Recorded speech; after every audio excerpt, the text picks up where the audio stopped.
नमस्कार, मैं अमित मौर्य। आप देख रहे हैं केजीएन लाइव न्यूज चैनल। आइए रुक करते हैं इस वक्त की बड़ी खबर। जहां उत्तर प्रदेश के जनपद लखीमपुर खीरी की पलिया विधानसभा क्षेत्र के शारदा नगर पुल पर पहुंचे माननीय योगी आदित्यनाथ। यहां आपको बताते चले कि लखीमपुर खीरी जनपद के पलिया विधानसभा क्षेत्र में शारदा नगर पुल पर बन रहे ड्रेजिंग कार्य का निरीक्षण करने पहुंचे लखीमपुर खीरी माननीय योगी आदित्यनाथ ने किया निरीक्षण। साथ ही शारदा नदी पुल के पास एक जनसभा को भी संबोधित किया। वहीं पर दुधवा नेशनल पार्क के कर्मचारियों से भी की मुलाकात। जी हाँ, आपको बताते चलेंगे लखीमपुर खीरी पहुंचे हुए माननीय मुख्यमंत्री योगी आदित्यनाथ ने जनसभा को किया संबोधित। आइए दिखाते हैं आपको लाइव तस्वीरें। जो बोले सोनिहाल, बहुत बहुत स्वागत है, अभिनंदन है, वंदन है माननीय आपका।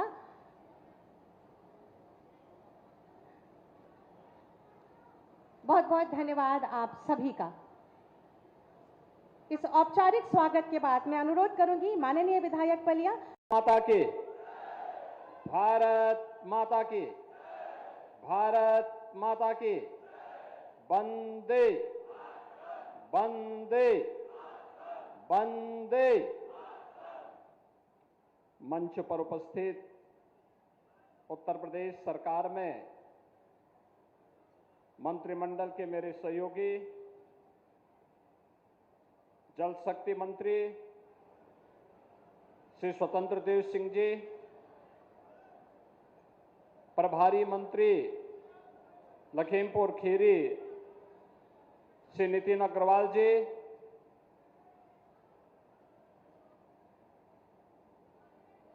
माननीय विधायकगण, इस क्षेत्र के लोकप्रिय विधायक श्री रोमी साहनी जी, माननीय विधायक श्री लोकेंद्र प्रताप सिंह जी,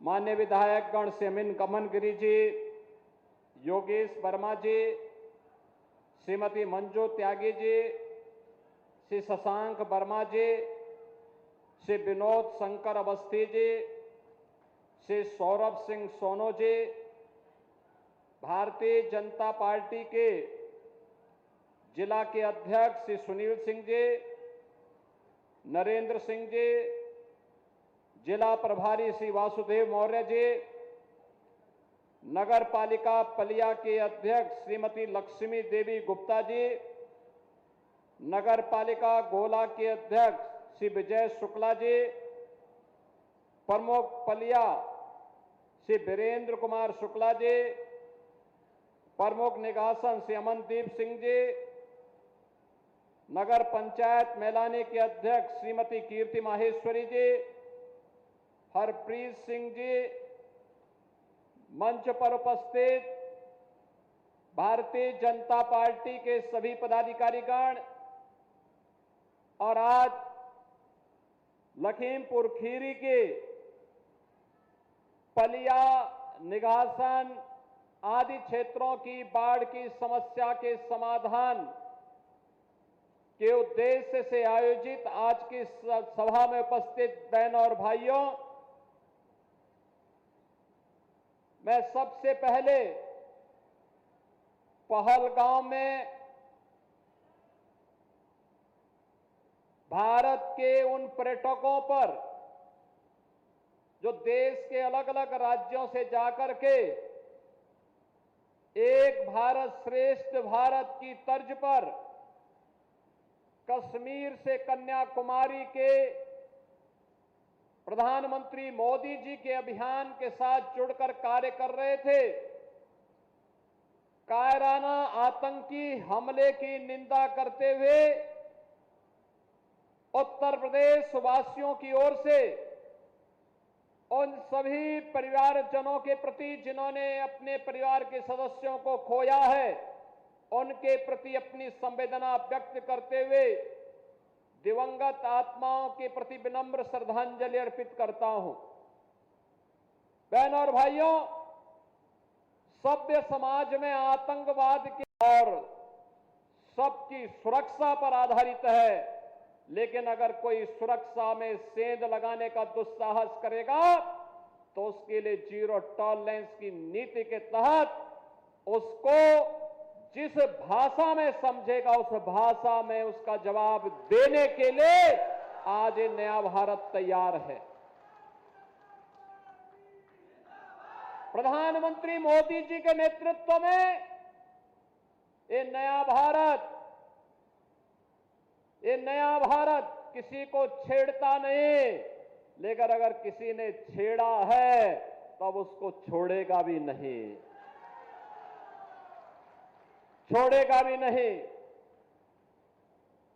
बहनों और भाइयों, आज इसी जीरो टॉलरेंस की नीति के तहत उत्तर प्रदेश के अंदर प्रधानमंत्री मोदी जी के मार्गदर्शन में हम लोगों ने उत्तर प्रदेश को माफिया मुक्त किया, अराजकता से, दंगों से मुक्त किया, विकास की प्रक्रिया में तेजी के साथ उभरते हुए एक राज्य के रूप में उत्तर प्रदेश को स्थापित करते हुए देश की अग्रणी अर्थव्यवस्था के रूप में ला करके खड़ा कर दिया है। अब उत्तर प्रदेश के नौजवानों के सामने पहचान का संकट नहीं है। अब उत्तर प्रदेश देश के अंदर आधुनिक इंफ्रास्ट्रक्चर का प्रदेश है। हाईवे है, world class highway, express way का अपना संजाल है, रेलवे का बेहतरीन नेटवर्क है, देश की पहली इनलैंड वाटरवे और देश की पहली रैपिड रेल यह भी उत्तर प्रदेश के अंदर चलती है। सर्वाधिक शहरों में मेट्रो का संचालन उत्तर प्रदेश के अंदर हो रहा है। चाहे वह बाढ़ की समस्या हो या बीमारी की स्थायी समस्या का समाधान, आज नए भारत का नया उत्तर प्रदेश इन समस्याओं का समाधान बखूबी करने के लिए आगे बढ़ा है। और बहनों और भाइयों, उसी क्रम में मैं गत वर्ष यहां आया था। मुझे उस समय दुख हो रहा था जब मैं पलिया क्षेत्र में, निगासन क्षेत्र में बाढ़ की समस्या से जूझते हुए लोगों को देख रहा था। और तब मैंने रोमी साहनी जी को बोला था, तब मैंने शशांक वर्मा को भी कहा था, तब मैंने यहां पे प्रभात वर्मा जी को भी कहा था। मैंने कहा चिंता मत करिए, इसकी अस्थायी समाधान का रास्ता हम लोग निकालेंगे। और आज मुझे प्रसन्नता है कि इन जनप्रतिनिधियों के सहयोग से जल शक्ति विभाग शारदा नदी में बाढ़ की समस्या का स्थायी समाधान के लिए उसे चैनलाइज करने जा रहा है। किसान का खेत भी नहीं जाएगा, खेत भी बचेगा और बाढ़ से बस्ती भी बचेगी। हमेशा का समाधान का रास्ता निकालने के लिए आपने देखा होगा 7 किलोमीटर का एक लंबा चैनल बनाने का कार्य हो रहा है। मुझे अप्रैल प्रथम सप्ताह में आना था, लेकिन मैंने इसीलिए उस समय कहा कि चलो पहले काम प्रारंभ करने दो। और मुझे अच्छा लगा कि यह कार्य आज तेजी के साथ आगे बढ़ गया है। उस समय यहां पर जल शक्ति मंत्री श्री स्वतंत्र देव सिंह जी आए थे, प्रभारी मंत्री आए थे, रोमी साहनी जी और अन्य जनप्रतिनिधिगण आए थे। और आज मुझे अच्छा लगा कि कार्य तेजी के साथ आगे बढ़ रहा है। बहनों और भाइयों, सरकार जो पैसा खर्च करती है, ये सरकार के अपने पास का पैसा नहीं है, मुख्यमंत्री के पास का पैसा नहीं है, मंत्री के पास का पैसा नहीं है। यह पैसा है जनता जनार्दन का, टैक्स के द्वारा अर्जित पैसा। इसका सदुपयोग होना चाहिए। इसके लिए पहले हमारे सामने प्रस्ताव आया था 180 करोड़ रुपए की लागत से एक तटबंध बनाया जाए। तो मैंने कहा तटबंध से क्या होगा? कहा जमीन जाएगी किसानों की। तो मैंने कहा मिट्टी का तटबंध कितने दिन तक? शारदा नदी में 3 लाख क्यूसिक वाटर आएगा, कैसे वो मिट्टी का तटबंध रोक पाएगा? ये समस्या का समाधान नहीं, नदी को चैनलाइज करिए, ड्रेजर मंगाइए, एक साथ नदी को चलने का रास्ता दीजिए, बाढ़ की समस्या का समाधान होगा। और मुझे अच्छा लगा कि काम अब प्रारंभ हो चुका है। अब मेरा मानना है, मैंने कह दिया है, 180 करोड़ रुपए का काम अगर मात्र 22 करोड़ में हो सकता है तो इस कार्य को हर हाल में 10 जून तक कंप्लीट कर दीजिए। उसके बाद जब मानसून आएगी तो मानसून में पानी अब पलिया और निगासन की तरफ या लखीमपुर खीरी की तरफ नहीं जाएगा। ये पानी सीधे बहते हुए आगे घाघरा नदी में, जब सरयू जी में, जब शारदा नदी में मिलती है तो आगे बढ़ते हुए कारवां आगे बढ़ जाएगा। बहनों और भाइयों, 3-3.25 लाख क्यूसिक वाटर बरसात में शारदा नदी में आता है, लेकिन चैनलाइज अगर हम कर देंगे वो बिखरेगा नहीं, छितरेगा नहीं, अपने रास्ते तय करते हुए आगे बढ़ जाएगा।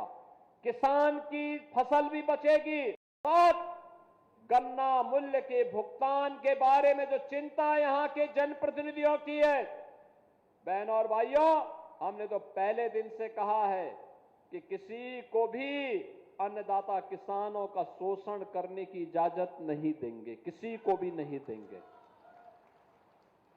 आपने देखा होगा 2017 के पहले गन्ना किसानों का 10-10 वर्षों का गन्ना मूल्य का बकाया रहता था। आज 1 साल पुराना किसी किसान का नहीं होगा। और हमने ये भी तय किया है, 122 चीनी मिलें चल रही हैं, 122 में से हम लोगों ने तय कर दिया है 105 चीनी मिलें ऐसी हैं, बहनों और भाइयों, जो 1 सप्ताह के अंदर गन्ना मूल्य का भुगतान कर रही हैं। लेकिन जो शेष 17 चीनी मिलें हैं, इन 17 चीनी मिलों बदमाशी करेगा। अभी तो हमने एस्क्रो अकाउंट खोला है कि जो भी चीनी बिकेगी वह ज्वाइंट अकाउंट होगा, पहले किसान के पास जाएगा तब चीनी मिल मालिक के पास जाएगा। और अगर कोई इसके बाद भी बदमाशी करने का काम करेगा तो हम चीनी मिल को ही नीलामी करके पहले किसानों का गन्ना मूल्य का भुगतान करेंगे और तब जाकर के फिर कोई और कार्य होने देंगे। बहनों और भाइयों, अन्नदाता किसान हो या युवा, अभी मैं मंच पे देख रहा था, किसानों को डबल इंजन सरकार की सब्सिडी के तहत ट्रैक्टर और कृषि उपकरण वितरित किए जा रहे थे। और साथ साथ एक तरफ अन्नदाता किसानों को यह सुविधा और दूसरी तरफ युवाओं के लिए सीएम युवा उद्यमी योजना के अंतर्गत 5 लाख रुपए तक का ऋण, ब्याज मुक्त ऋण है। ब्याज मुक्त ऋण, उनके ट्रेनिंग की व्यवस्था और बिना गारंटी के उनको ऋण उपलब्ध करा करके नया उद्यम स्थापित कर सकता है। यह सीएम युवा उद्यमी स्कीम के अंतर्गत यहाँ के नौजवानों को भी वह ऋण उपलब्ध करवाने का कार्य यहाँ पर किया जा रहा था। और आपने ये भी देखा होगा कि महिला स्वयंसेवी समूह को धनराशि देकर के प्रधानमंत्री मोदी जी के विजन के अनुरूप उन्हें लखपति दीदी बनाने के कार्यक्रम के साथ जोड़ा जा रहा है। यानी ये सभी कार्यक्रम प्राथमिकता के आधार पर बिना भेदभाव के हो रहा है। लेकिन बहनों और भाइयों, आपने देखा होगा जो लोग विकास नहीं चाहते, जो लोग विकास के विरोधी हैं, जो महिला विरोधी हैं, जो युवा विरोधी हैं, जो अन्नदाता किसान के विरोधी हैं, जब इन्हें शासन करने का अवसर मिला था, इन्होंने किसानों को आत्महत्या करने के लिए मजबूर किया था, युवाओं को प्लान करने के लिए मजबूर किया था और पेशेवर गुंडे और माफियाओं को बहन और बेटी और व्यापारियों के साथ सुरक्षा पर सेंध लगा करके उनके जीवन के साथ खिलवाड़ करने का काम किया था। आज बेटी भी सुरक्षित है, व्यापारी भी सुरक्षित है। युवा के सामने पहचान का संकट नहीं है। हमारे अन्नदाता किसान आत्महत्या नहीं कर सकता।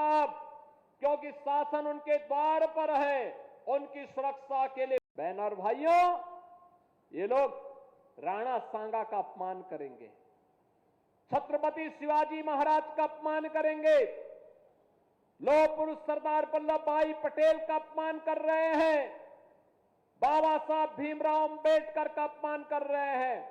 आपने देखा होगा इस समाजवादी पार्टी की सरकार के समय बाबा साहब भीमराव अंबेडकर के नाम पर बने हुए मेडिकल कॉलेज का नामकरण इन्होंने बदल करके उसका नामकरण अपने परिवार के सदस्यों के नाम पर करने जा रहे थे। तब तक सरकार चली गई उनकी, और हमारी सरकार आई। हम लोगों ने फिर से कन्नौज मेडिकल कॉलेज का नामकरण बाबा साहब भीमराव अंबेडकर जी के नाम पर फिर से किया है। बहन और भाइयों, आज के इस अवसर पर मैं आप सबसे इस बात के लिए कहने के लिए आया हूं, भारतीय जनता पार्टी आपकी सुरक्षा के लिए, आपके स्वावलंबन के लिए, आपकी सेवा के लिए, गरीबों के कल्याण के लिए पूरी प्रतिबद्धता के साथ कार्य कर रही है। ये जो अभियान चल रहा है, हमें बाढ़ से बचाव का स्थायी समाधान चाहिए। इस जैसे ही शारदा नदी में चैनलाइजिंग का के पूरा कार्य हो जाएगा, जैसे नदी को चैनलाइज करने में हमें पूरी सफलता प्राप्त होगी, 400 गांव बाढ़ से जो प्रभावित होते हैं उन लोगों को इससे राहत मिलेगी। 2.5 लाख की आबादी इससे राहत महसूस करेगी। 10,000 हेक्टेयर भूमि इससे बाढ़ से बचाव में मदद मिलेगी। और इतने बड़े कार्यक्रम के लिए आज मैं आपके बीच में यहां पर आया हूं। मैं धन्यवाद दूंगा रोमी साहनी जी को, मैं धन्यवाद दूंगा यहां के जनप्रतिनिधियों को, सभी माननीय विधायकों को, जिन्होंने लग करके इस बाढ़ की समस्या के स्थायी समाधान का रास्ता निकालने में सरकार की मदद की है। और आज हम सब आपके बीच आए हैं। मैं एक बार फिर से इस कार्य के लिए आपको बधाई देता हूं। अक्षय तृतीया आने वाली है, 30 अप्रैल को भगवान परशुराम की पावन जयंती का दिन भी है। और अक्षय तृतीया तो हमारे सनातन धर्म में एक पवित्र तिथि के रूप में मानी गई है। यानी अक्षय यानी जिसका क्षय नहीं होता है। धन धान्य से हमारा घर और परिवार परिपूर्ण हो, फसल आने की खुशी में हर परिवार में कितनी खुशी होती है, यह इस बार भी देखने को मिला है। मैंने देखा अन्नदाता किसानों में, जब पिछली बार मैं आया था पीएलए प्लांट और गोला गोकर्णनाथ में भगवान शिव के छोटी काशी में अमनगिरी के आमंत्रण पर मैं आया था। भव्य कॉरिडोर बनने जा रहा है। बहन और भाइयों, काशी की तर्ज पर छोटी काशी में भी अब एक कॉरिडोर बनकर के बाबा गोला गोकर्णनाथ का पावन पर्यटन स्थल के रूप में लाखों की संख्या में श्रद्धालु जनों को, पर्यटकों को अपनी ओर आकर्षित करने का एक कार्य होगा। और मैं कह सकता हूं, जब गोला गोकर्णनाथ का विकास होगा, दुधवा का विकास होगा, तो जहां खतरा है वहां क्यों जाएंगे लोग? यहां आकर के देखेंगे ना, भगवान का भी दर्शन लेंगे। दुधवा में आकर के जब लखनऊ में टेम्परेचर 46 होता है, दुधवा के अंदर तब 38 डिग्री टेम्परेचर रहता है। तो पर्यटक यहां आएंगे, रोजगार यहां संभावना बढ़ेगी। और रोजगार इस सर्विस सेक्टर में, पर्यटन में कितनी संभावनाएं हैं, यह हम इसके माध्यम से देख पाएंगे। आज के इस अवसर पर मैं पिछली बार जब आया था, खेतों में गेहूं की फसल शानदार तरीके से थी, गन्ने की फसल थी, और अब किसानों ने उसको समेट लिया है समय पे। और मैं कहूंगा भूसा बैंक भी बनाइए। फसल कट गई है, उसमें आग मत लगाना, डंठल पे आग मत लगाना, उसको भूसा बनाइए, भूसा बैंक बनाइए। गौ माता का भी आशीर्वाद बना रहेगा। उसके लिए भूसा में हरा चारा और कुछ चौकर मिलाकर के खिलाएंगे, पौष्टिक आहार उसके लिए बन जाएगा। और फिर वो दूध देगी तो आप भी और आपके बच्चे भी मजबूत होंगे। और जब हमारे बच्चे मजबूत होंगे तो दुश्मन के दांत अपने आप ही खट्टा करने के लिए सीमाओं की रक्षा करने में सफल हो जाएंगे। और बहनों और भाइयों, इस नए भारत के लिए, आत्मनिर्भर और विकसित भारत के लिए अस्थायी विकास की योजनाओं के साथ हमें आगे बढ़ना पड़ेगा। और मैं विश्वास के साथ कह सकता हूं कि आने वाले समय में पलिया, निगासन, लखीमपुर खीरी और इस जनपद से जुड़े हुए बाढ़ की समस्या का स्थायी समाधान करने में हमें सफलता प्राप्त होगी। इन सभी योजनाओं के लिए मैं आपको बधाई दे रहा हूं। धन्यवाद। जय हिंद।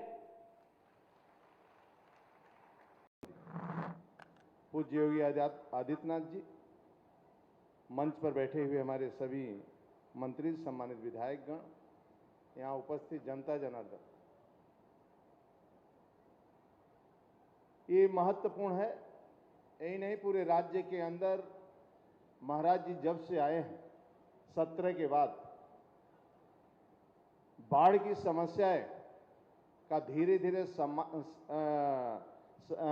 धीरे समाधान हो रहा है।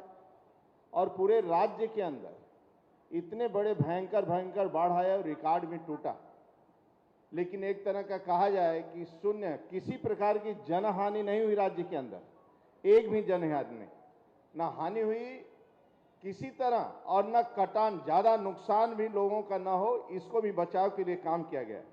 आज जो बनमसा हमारा शारदा बैराज पोषित खीरी ब्रांच से जनपद खीरी में सिंचाई की सुविधा मिलती है, इससे 865 किलोमीटर नहरों का नेटवर्क है, 40,000 हेक्टेयर खेतों की सिंचाई होती है। लखीमपुर खीरी में शारदा नगर में बैराज से 259 किलोमीटर लंबी शारदा पोषक नहर निकलती है, जो 16 जनपदों की सिंचाई करती है। यानी काशी तक, आजमगढ़ तक और टेल तक पानी पहुंचाने का काम विभाग करता है। कुल 14,600 किलोमीटर लंबा नेटवर्क है, जिसे 16 जनपदों में 16 लाख हेक्टेयर की सिंचाई होती है। इस बैराज से संबंधित कुल 2,723 नहरें हैं। ये प्रदेश की सबसे बड़ी सिंचाई प्रणाली है। आज सिंचाई की 10 परियोजनाएं 65 करोड़ और 49 लाख की लोकार्पण की जा रही है, जिसमें 28 गांव और 30,000 लोगों को लाभ होगा। आज जनपद में भी नलकूप 8 परियोजनाओं का लोकार्पण किया जा रहा है, जिसकी लागत 2 करोड़ 50 लाख से 400 हेक्टेयर की सिंचाई सुविधा होगी। नलकूप से संबंधित 8 परियोजनाओं का शिलान्यास किया जा रहा है, जिसकी लागत 2 करोड़ 45 लाख और 400 हेक्टेयर सिंचाई सुविधा होगी। बाढ़ से संबंधित है जनपद खीरी में बाढ़ एवं कटान की सुरक्षा के लिए कुल 12 परियोजनाएं लागत 60 करोड़ 27 लाख स्वीकृत की गई है। पलिया कला, गोला, निघास। माननीय विधायक पलिया, माननीय श्री रोमी साहनी जी से कृपया पधारें और अपने स्वागत उद्बोधन से हम सबको अनुग्रहित करें। के लिए माननीय मुख्यमंत्री ने 22 करोड़ की परियोजना यहाँ पर दी और स्वयं उसका निरीक्षण करने आए हैं कि कहीं किसी प्रकार से कोई कमी ना रह जाए और यहाँ की जनता को जो हर बार बाढ़ का प्रकोप झेलना पड़ता है वो फिर ना झेलना पड़े। आदरणीय मुख्यमंत्री जी, पलिया की जनता और मेरे पास आपके लिए शब्द नहीं है, मैं केवल आपके चरणों में नमन कर सकता हूँ, आपका आभार प्रकट कर सकता हूँ पलिया की जनता की तरफ से। माननीय मुख्यमंत्री जी, मैं सच बोल रहा हूँ कि आपको पलिया की जनता इतना प्यार और इतना स्नेह करती है, जितना प्रभु श्री राम पर भरोसा करती है, विश्वास करती है, आस्था रखती है, उतनी ही आस्था माननीय मुख्यमंत्री जी आप पर पलिया की जनता करती है। और जब भी मेरे पास आते हैं तो कहते हैं कि हमको योगी जी पर बहुत भरोसा है, हमको बाढ़ से मुक्ति जरूर मिलेगी। चाहे यहाँ के सिख समुदाय के लोग हो, चाहे यहाँ के व्यापारी हो, चाहे यहाँ के किसान हो, चाहे वकील हो, चाहे अधिवक्तागण, कोई भी हो, सब आपके लिए आज नतमस्तक है जो आपने इतना बड़ा काम किया। आप द्वारा शहीदी दिवस बाल दिवस के नाम से आयोजित किया जाता है। इसकी यहाँ पर सिख संगत से में बहुत चर्चा होती है और बहुत आपको धन्य धन्य करते हैं कि आप गुरु गोविंद सिंह जी के बच्चों के लिए बाल दिवस के रूप में आप गुरु ग्रंथ साहब जी का पाठ करते हैं अपने आवास पे। इसके लिए आपको बार बार नमन है, बार बार प्रणाम है।